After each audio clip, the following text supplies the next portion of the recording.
Assalamualaikum warahmatullahi wabarakatuh. Perkenalkan, nama saya Melia Pratiwi, kelas A16, kelompok 2, dengan NIP 2001 0506 2025 06 2012. Jabatan saya sebagai pemeriksa keimigrasian pemula di Kantor Imigrasi Kelas 1 Khusus Non-TPI Tangerang. Saya akan mereview materi yang telah diselenggarakan pada hari Rabu tanggal 15 April 2026. Agenda 1 Modul 2 mengenai analisis isu kontemporer yang berkaitan dengan kelompok kepentingan. Dengan terbitnya Undang-Undang Nomor 5 Tahun 2014 tentang Aparatur Sipil Negara, secara signifikan telah mendorong kesadaran PNS untuk menjalankan profesinya sebagai ASN dengan berlandaskan pada nilai dasar, kode etik dan kode perilaku, komitmen, integritas moral, dan tanggung jawab pada pelayanan publik. Juga kompetensi yang diperlukan sesuai dengan bidang dan tugas, dan juga profesionalitas jabatan.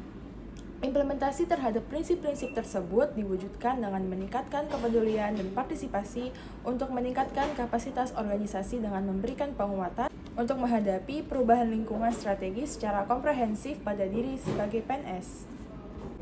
Dengan adanya pembelajaran mengenai analisis isu kontemporer ini, diharapkan peserta pelatihan dasar calon PNS diberi agar mendapatkan bekal mengenai konsepsi perubahan dan perubahan lingkungan strategis untuk membangun kesadaran menyiapkan diri dengan memaksimalkan berbagai potensi modal insani yang dimiliki.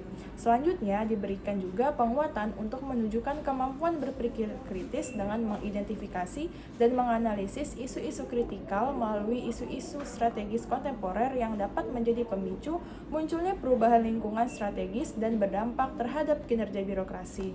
Juga berdampak pada pelaksanaan tugas jabatan sebagai PNS pelayan masyarakat.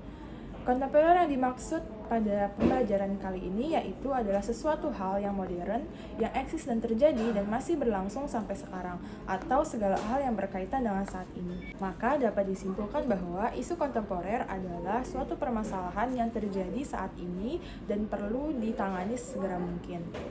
Pembelajaran pada modul kedua mengenai analisis isu kontemporer ini juga agar peserta latsar PNS dapat mengidentifikasikan faktor-faktor yang mempengaruhi perubahan lingkungan strategis dan analisis isu-isu kontemporer pada agenda pembelajaran bela negara, dan juga perlu didasari oleh materi wawasan kebangsaan dan aktualisasi nilai-nilai bela negara yang dikontekstualisasikan dalam pelaksanaan pekerjaan sehari-hari.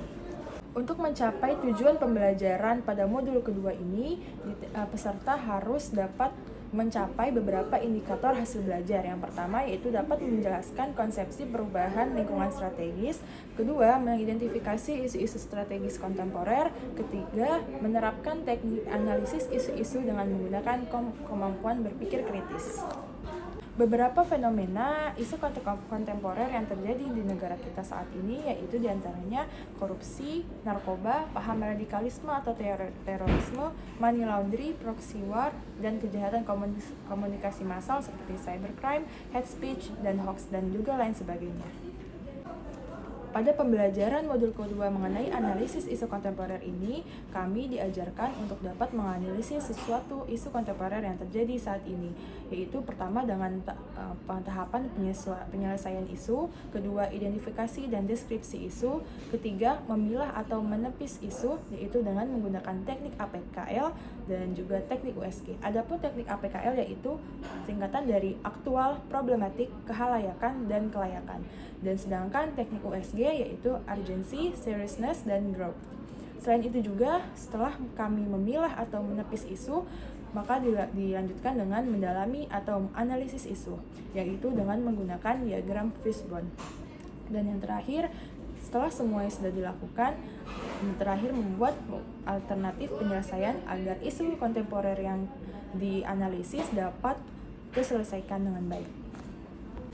Sekian dari penjelasan review materi modul 2 mengenai analisis isu kontemporer yang dapat saya lakukan. Kurang lebihnya mohon maaf. Wassalamualaikum warahmatullahi wabarakatuh.